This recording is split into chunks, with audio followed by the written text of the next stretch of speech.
Despite being in chains, Tyrion Lannister somehow ended up being the one who got to decide the future of Westeros. And for some reason, he chose to turn it into the Holy Roman Empire. Let's take a look at how that's likely to work out.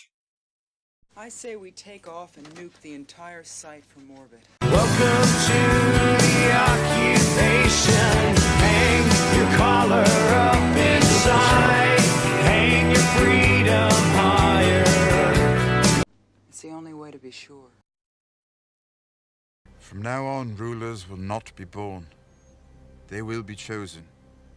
On this spot by the lords and ladies of Westeros. To serve the realm.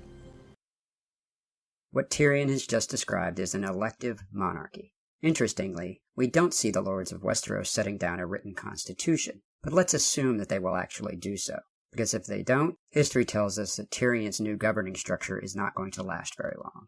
But even with a formal written constitution describing this process, history does not suggest that his plan will have the results Tyrion hopes for, and for having read as many books as he has, Tyrion really should know this.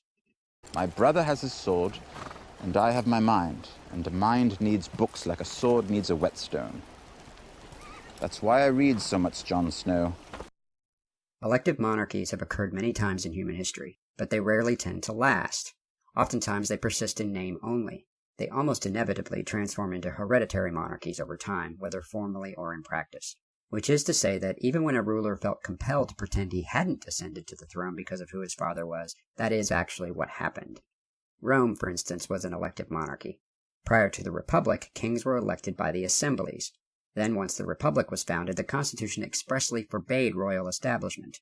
This prohibition was never actually repealed, but we know that Rome eventually came to be ruled by emperors. Beginning with Augustus, the first emperor, de facto monarchs of Rome were at pains to pretend that they were in fact conforming to the de jure republican constitution. Augustus, for instance, referred to himself as first among senators. This fiction persisted, even as sons succeeded their fathers on a consistent basis. Not always, of course, since Roman history is ripe with assassinations, betrayals, and proclamations by the legions or the Senate. The pretense was gradually stripped away in the later years of the empire, but it was never actually repealed. This prohibition was even retained by the Byzantine Empire after the empire split in two. But even though elective succession was still the actual law, it was regularly bypassed by Byzantine emperors naming their sons as co-emperors so that no vacancy actually occurred upon their death to give rise to an election. Numerous other elective monarchies existed in ancient and medieval history. As I said, they have tended to evolve into hereditary monarchies, though there are plenty of interesting twists and turns to be found in their histories, as one would expect when discussing matters of wealth and power. The most famous example is almost certainly the Holy Roman Empire. In the Holy Roman Empire, a small number of prince-electors, some secular, some religion, held the right to elect the Holy Roman Emperor. Suffice it to say that this did not always lead to the sort of peaceful transition of power Tyrion seems to envision. Rather than spend an inordinate amount of time on this topic, I will just discuss one prominent example. In 1198, a majority of the princes of the empire elected Philip, Duke of Swabia, to succeed his brother, Emperor Henry VI. But some princes opposed this move, and with the support of Richard the Lionheart, elected Otto, Richard's nephew through his sister Matilda and Henry, Duke of Bavaria and Saxony. Otto was crowned by the Archbishop of Cologne, the only figure with the actual authority to provide over the coronation of the Holy Roman Emperor. Otto enjoyed the support of the English kings, first Richard, obviously, and later his brother John, of Robin Hood infamy, along with Pope Innocent III, who saw Otto as a useful vehicle for promoting his own purely secular interests. Philip was supported by King Philip II of France. The conflict between the two lasted for 10 years. Despite early strength, Otto slowly lost ground, even to the point of Philip being crowned by the Archbishop of Cologne in 1204. He lost the financial support of England after John's fecklessness led to his defeat by France and the loss of most of his brother Richard's considerable holdings in what we now call France. Otto's own brother switched sides to support Philip along with a good many of his other allies. Otto was wounded in battle by Philip in 1206 and lost the Pope's support. Pope Innocent tried to negotiate a peace that would leave Philip the uncontested Holy Roman Emperor and Otto married to Philip's daughter Beatrix, but Otto refused despite the fact by this point Philip was ascendant and all but assured of victory. And then, in one of those bizarre quirks of fate that no one could foresee but nevertheless changed the course of history, Philip of Swabia was murdered while attending his niece's wedding.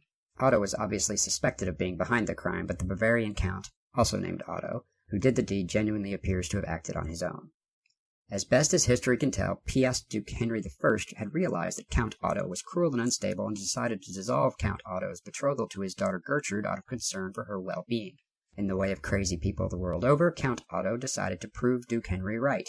Somewhere along the way, Count Otto had also had a marriage alliance to one of Philip's daughters spurned, so he swore revenge on Philip, and he murdered him. He himself was then hunted down and killed. Unsurprisingly, after a decade of civil war, the princes of Rome swiftly fell behind Otto, and he was crowned Holy Roman Emperor by Pope Innocent III a few months later. He even married Beatrix after all. The following year, Emperor Otto invaded Sicily. Preventing Sicily from being fully incorporated into the empire was one of the primary reasons Pope Innocent had gotten involved in the succession in the first place, and this act did go against some of the promises Otto had made to him to secure his coronation. So it is no surprise that the Pope was rather upset with Otto. In 1210, he excommunicated him. This led to the Pope recognizing the election of Frederick in 1211 and still more civil war. 4 years later, Otto was forced to abdicate. His excommunication was eventually lifted, and, childless and diseased beyond the possibility of recovery, he requested that he be mortally expiated in atonement of his sins, which in short means that he was gruesomely beaten to death by not especially keen priests while confessing his sins to an abbot. It also bears mentioning that from 1453 to 1740, a Habsburg was always elected Holy Roman Emperor. Further, the Habsburgs took the Bohemian crown in 1526. When the Bohemians attempted to exercise their right under their own laws to elect a king in 1618, the Habsburgs regarded this as an act of rebellion, retook the throne by force, and formally abolished Bohemian elective monarchy, contributing in no small part to the instigation of the 30 Years' War. And this is the sort of thing that happens in elective monarchies. Not all the time, obviously, but often enough. And yet this is exactly what Tyrion and his stories have now bequeathed to Westeros. Obviously, Tyrion doesn't have the benefit of being able to read the history of Western Europe. But his whole point about reading is that it broadens the mind. People are people, and it is clear that human nature as depicted in Game of Thrones is not distinctly different from human nature in the real world. Where wealth and power are concerned, people will go to great lengths to get it. One might even say that that is one of the primary themes of Game of Thrones. Hereditary monarchies obviously have plenty of problems, assassination and betrayal in pursuit of power being prominent examples. One could argue, however, that elective monarchies add yet another reason for those who want wealth and power to indulge in their worst impulses to achieve them. Westerosi history under hereditary monarchy is, of course, positively riddled with wars both large and small, but Tyrion really should be sufficiently educated to know that instituting an elective monarchy will, at best, give Westeros a couple of generations of peace before the same lust for power that has driven the events of the series reassert themselves and the fighting starts again. It really isn't necessary to note that his choice of Bran as having the best story of all the surviving characters is ludicrous. The list of people still alive at the end of the show whose stories are less compelling than Bran's is short indeed. I mean, seriously, if Bran's story was so compelling, why did the showrunners leave him out of Season 5 entirely? Hot Pie's story is almost as interesting as Bran's. But in choosing Bran, Tyrion has succeeded in ensuring Westeros won't become a strictly hereditary monarchy for at least one generation. It is tempting to conclude that, in addition to providing what they hoped would be a shocking surprise, the easy transition from Sansa reminding us that Bran can't sire children to Tyrion proposing the elective model is why the showrunners chose him. So it's just one more example of their failure to think things through before making major storytelling decisions. Spectacle overtook character and rational plotting a while back. Surprise twists that fail to land are just one of their many sins in this regard. Likewise, as discussed in my last video, Tyrion doesn't behave much like Tyrion toward the end of the series. He's always been jaded and pragmatic. His last-minute shift to indulging in utopianism is not convincing merely because he spent a few weeks locked in a cell. He's been locked up plenty in the series, and it's mainly served to make him even more jaded than he was before. It's simply not credible that someone as educated as he is would believe that an elective monarchy is the long-term solution to Westeros' problems, or that it represents any form of breaking the wheel. But hey, it's no big deal. Bran does have the whole history of Westeros to draw on, and he is preternaturally calm and dispassionate, characteristics that suggest he's reasonably likely to rule wisely and well, without fear of or favor toward any and all of that. He's a greenseer, called a three-eyed raven in the show, and it's unclear from the text how long they live.